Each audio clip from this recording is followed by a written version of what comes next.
Direction de Bobby, le divisionnaire des managers, qui est présent donc en exclusivité Manibela ce soir là-bas au loft. Mais là tout de suite, on reçoit André Mirabeau Mao pour les sports. Il regarde le week-end aussi. 7h temps universel, 8h à Douala, 8h04 à Douala. Vous avez la même heure? Effectivement. 8h04. André Mirabeau Mao, bonjour. Bonjour Jason. Comment ça va? Très bien.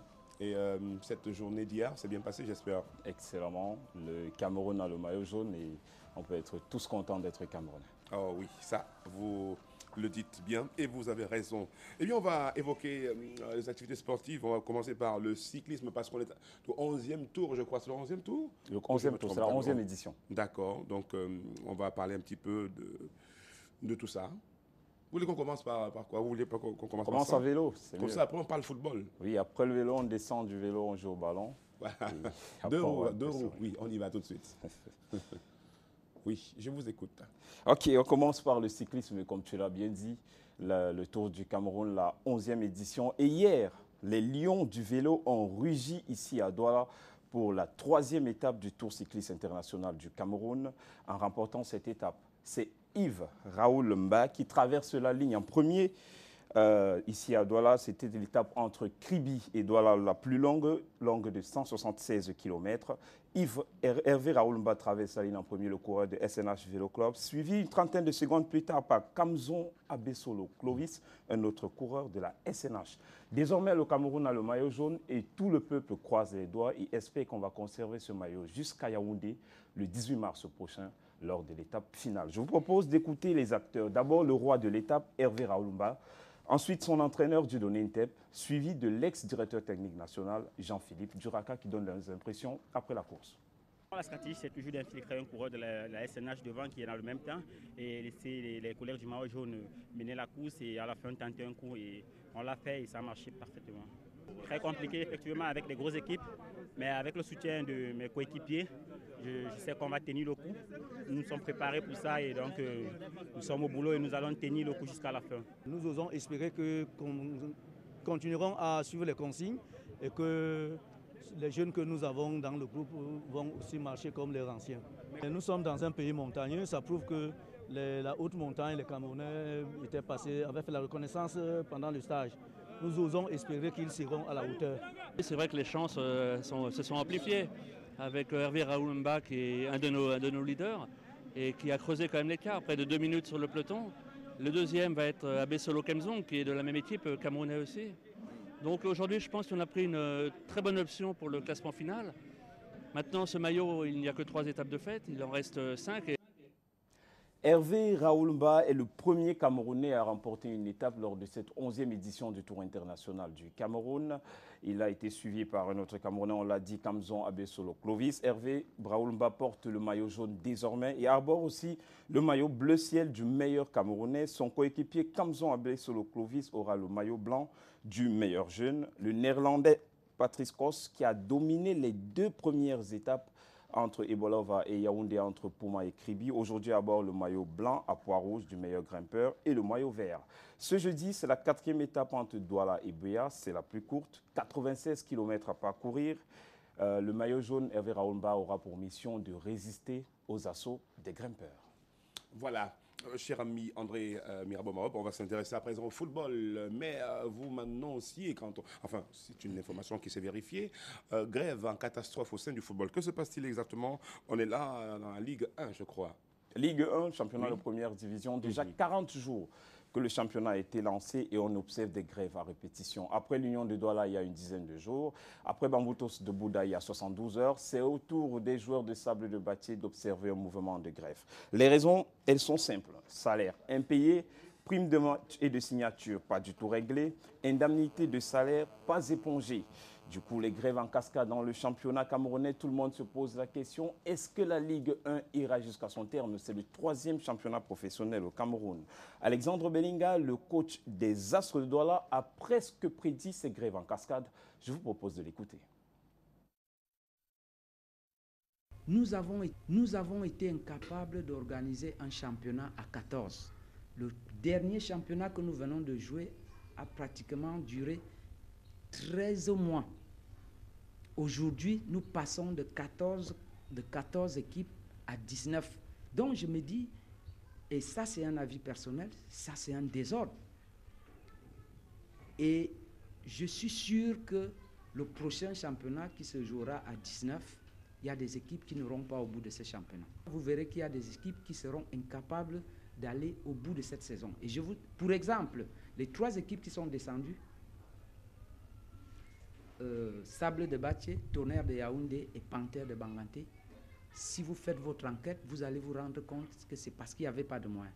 Et j'espère que les gens ont bien réfléchi parce que par la suite, quand il y aura les problèmes, il faut qu'ils assument les décisions qu'ils prennent aujourd'hui. Bon, pendant que les uns crient famine, les autres descendent dans les stades pour disputer les rencontres. C'est le cas de l'Union de Douala qui devra affronter New Star de la même ville cet après-midi au stade de la Réunification pour le compte d'un match en retard. Il faut le rappeler, Union de Douala sort d'une disqualification en Coupe de la CAF. Union de Douala n'a plus gagné depuis 5 rencontres, toutes compétitions confondues. Pendant ce temps, son adversaire, New Star de Douala, sort d'une victoire 2 buts à 0 du côté de Bamenda face à Young Sport Academy. New Star avance cette victoire avec concédé 3 défaites. Cette rencontre aura lieu au stade de la Réunification à 15h30. Une autre rencontre, c'est du côté de Banjoun. Fofo Club de Bam, qui sort de 3 matchs sans victoire, devra affronter les Astres de Douala qui reviennent de la République démocratique du Congo avec une défaite 0 but contre 3 et une élimination en Ligue des Champions. Un autre match, ça sera à Garoua entre Coton Sport de Garoua qui sort d'une Manita. Une victoire 5-0 en Ligue des Champions dimanche dernier contre le Fambo de l'Est du Burundi. Cette équipe de Coton Sport de Garoua devra défier l'équipe d'APGS Donfou cet après-midi. APGS, c'est un jeune loup aux dents très longues. APGS Donfou, c'est le bleu promu cette saison en première division qui a déjà remporté 5 de ses 7 matchs disputés en Ligue 1. C'est le 2e au classement avec 15 points. Les rencontres se jouent cet après-midi à 15h30 dans tous les 3 stades. Là, on était avec la Ligue 1. Intéressons-nous à présent à la Ligue 2. Ça ne vous dérange pas beaucoup pour parler de cette suite et fin, je crois, de la 5e journée. Effectivement, Dragon a craché du feu sur Tico United. Victoire de l'équipe de la capitale 4-0 face à l'équipe du Sud-Ouest. Les autres résultats, National Polytechnique s'impose 1-0 face à Achille Dessa. Lyon blessé de Fotoni s'impose 3-2 face à Ngok et Tunja. Botafogo 1, Dynamique 1, AS Etoameki 2, Colombe du Lobo 3. Au classement, Dragon National et Aigle sont leaders avec 12 points. Dynamo est 9e avec 7 points au compteur. Koi, Sahel et AS Etoameki sont dans la zone rouge. Zone rouge, c'est pas intéressant quand on se retrouve dans cette zone. Hein? C'est la zone des relégables. En tout cas, toute zone rouge n'est pas bonne à franchir. Bien, on va s'intéresser, disons plutôt, j'ai juste envie de prendre un petit peu les nouvelles, les Lions indomptables. On sait que le Lion est un petit peu couché, mais des nouvelles quand même. Mais il n'est pas mort. Il n'est pas mort non. Aboubacar Vincent, c'est le Lion indomptable qui a sauvé l'honneur du Cameroun mercredi dernier face au Portugal en inscrivant l'unique but de la défaite 5 buts contre 1. Mais Aboubacar Vincent est malheureusement blessé. Le meilleur buteur camerounais sur la scène européenne avec 12 buts cette saison. Il compte 12 buts. Le joueur du FC Lorient est blessé. Il ne jouera pas le match de la 29e journée de Ligue 1 entre Lorient et Sochaux ce samedi. Il est victime d'une inflammation au genou et devra suivre des soins pendant toute la semaine. Aboubacar Vincent, il est donc un petit peu blessé. Info décalée, bien sûr, bon, quel est ce poulet, hein? C'est une poule qui sème la panique quelque part. Que s'est-il exactement passé? Eh bien, pour nous, André Mirabeau Mahob nous fait un petit commentaire et peut-être des images à la clé pour nous illustrer davantage. On aura les images, ne vous en faites pas, Jason. Les images de ce match en Angleterre. Vous savez, en Angleterre, on aime le foot. Et surtout, pour perturber souvent les rencontres, les supporters et téléspectateurs viennent au stade avec des animaux pour perturber les rencontres. Là, c'est un match de la 34e journée, on aura les images, du championnat de 2e division en Angleterre, entre Blackburn et Burnley. Alors, une poule a fait irruption sur l'aire de jeu d'Eastwood Park. C'est le stade de Blackburn. Et pour faire sortir la volaille, tout le monde s'y est mis, sauf les joueurs et les encadreurs, parce qu'ils savaient que s'il s'y mettait, l'image allait faire le buzz sur le net. Vous voyez, l'arbitre ne s'approche pas. Les deux arbitres regardent la poule. Oui, je sais qu'il sait bien que ça, c'est mangeable. Les stadiers vont venir pour suivre la poule. Un autre va utiliser son veston pour pas... mettre la poule à l'extérieur. Et le match sera interrompu pendant plusieurs minutes. Vous voyez la poule. Je pense qu'on envole de temps en temps. Mettez-vous à la place de cette poule. Vous pensez qu'elle ne comprend pas grand-chose de ce qui se passe. Bon, du coup, on a utilisé les vestons pour mettre la poule hors du stade. La poule a refusé. Qui continue à faire son petit match. Mais à la fin, la poule est sortie et Burnley a profité de l'effet poule en s'imposant de bizarre. André Mirabeau Mahop, merci beaucoup pour tout.